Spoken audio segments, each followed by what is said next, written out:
here at the Wiehle-Reston East Station. We're celebrating the opening of this brand new facility, and we hope folks have a great time.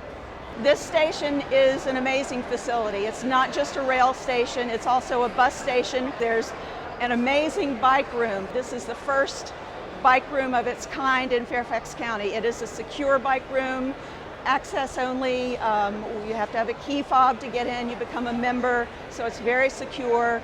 It's going to be a great multimodal facility for people to connect.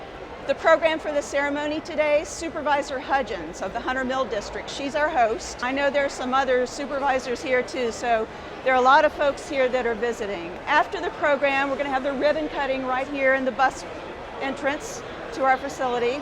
And then we've also got a transportation expo going on here. We have about 20 or more transportation folks from around the region who are related to the Silver Line and bus service.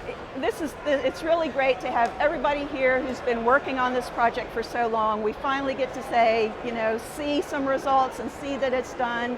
And it's just going to be great new transportation opportunities in Fairfax County. People have more opportunities, more different ways they can travel, more connections they can make than they've ever had before.